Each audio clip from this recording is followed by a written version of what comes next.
Olá, boa tarde. Você acompanha agora notícias do Brasil e do mundo desta segunda-feira. E eu começo essa edição com as manchetes dos sites dos principais jornais do país.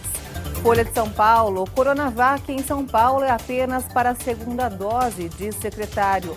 O município não tem previsão de retomar a aplicação do imunizante como primeira dose. E agora o Estadão, financiamento imobiliário bate novo recorde e projeção é de alta de 34% no ano.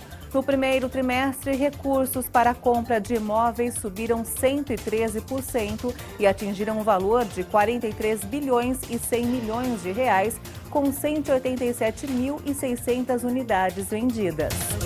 Valor econômico, minério de ferro segue em disparada e bate em $230, novo recorde. Tonelada no porto de Qingdao, na China, fechou em alta de 8,6% a $230,56. A alta acumulada é de 22% em apenas 10 dias e de quase 44% no ano.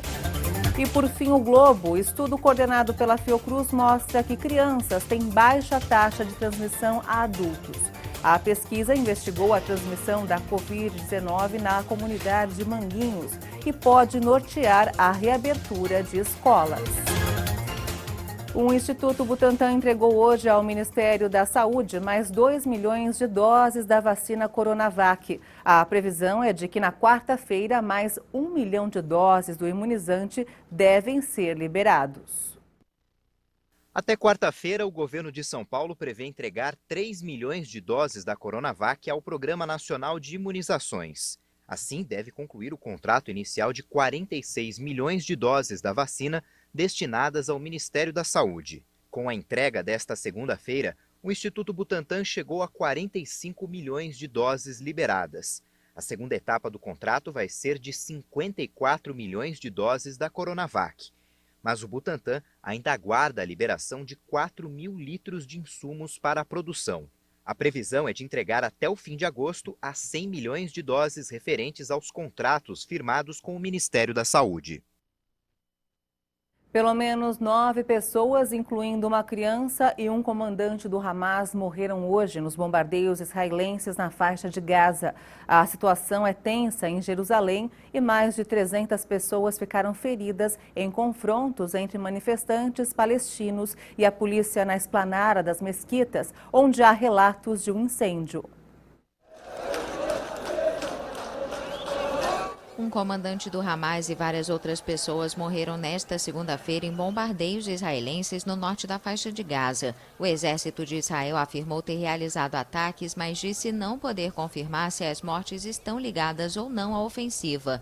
O bombardeio é uma resposta ao disparo de foguetes pelo movimento islâmico em meio à violência crescente gerada pela agitação na mesquita de Al-Aqsa em Jerusalém. As tensões aumentaram desde que a polícia de choque israelense entrou em confronto com fiéis palestinos na última sexta-feira do mês de jejum muçulmano do Ramadã, nos piores distúrbios da cidade desde 2017.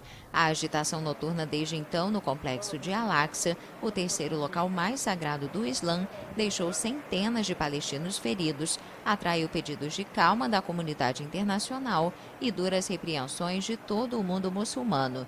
O Hamas, que controla a faixa de Gaza, alertou Israel nesta segunda-feira para retirar todas as suas forças do complexo da mesquita e do distrito de Sheikh Jarrah, no leste de Jerusalém, onde o despejo de famílias palestinas gerou protestos furiosos. Sirenes soaram em Jerusalém logo após o prazo final definido pelo Hamas, enquanto as pessoas em Jerusalém corriam para bunkers em meio a avisos em alto-falantes em hebraico e inglês. A violência desde sexta-feira foi alimentada por uma longa tentativa de colonos judeus de despejar várias famílias palestinas da vizinhança de Sheikh Jarrah. O Conselho de Segurança da ONU realizou uma reunião informal sobre os distúrbios, mas não chegou a um acordo sobre uma declaração conjunta. Na Espanha, as imagens de festas nas ruas com pessoas sem máscaras ou distanciamento após o fim do estado de alarme causaram surpresa no país, onde o governo lançou hoje um pedido por responsabilidade. A Espanha encerrou o estado de alarme pela Covid-19 no final de semana e centenas de pessoas foram às ruas festejar. As imagens de festas de rua sem uso de máscaras ou distanciamento causaram surpresa e o governo fez um apelo por responsabilidade nesta segunda-feira. Em um artigo no jornal El País, o ministro da Justiça, Juan Carlos Campo, advertiu que o fim do direito de exceção não significa o fim das restrições e acrescentou que as autoridades vão continuar fiscalizando e os cidadãos devem seguir se comportando com responsabilidade. As imagens de celebrações voltaram a gerar um debate político em um país descentralizado, onde tem havido disparidades entre as regiões na hora de gerir a crise sanitária. Com quase 79 mil mortos e 3,5 milhões de contágios, a Espanha foi um dos países mais atingidos pelo vírus na Europa. Atualmente, cerca de 28% da população espanhola contam com pelo menos uma dose da vacina contra o coronavírus. Um estudo aponta que a construção de carros elétricos será mais barata do que a de veículos tradicionais em 2027. Acompanhe.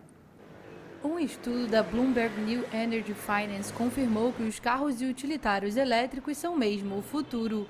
Eles vão custar menos para construir do que veículos com motor de combustão até 2027, dependendo da categoria.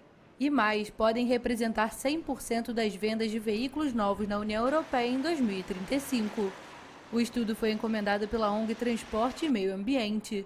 O custo de fabricação vai ter efeito no consumidor, que vai pagar mais barato em média, mesmo antes dos subsídios. Isso sem contar a economia de combustível em longo prazo. O preço antes dos impostos de um sedã elétrico será, portanto, igualado em 2026 ao de um com um motor a combustão em cerca de 20 mil euros. Em 2020, o valor para a versão elétrica era de quase o dobro. A redução dos custos de fabricação é explicada pela queda no preço das baterias, bem como pelo desenvolvimento de linhas de produção dedicadas exclusivamente aos veículos elétricos. E essa edição termina aqui. Você acompanha outras informações durante a nossa programação. E se quiser rever as nossas reportagens, é só acessar o canal HIT Notícias no YouTube. Obrigada pela sua companhia. Tchau.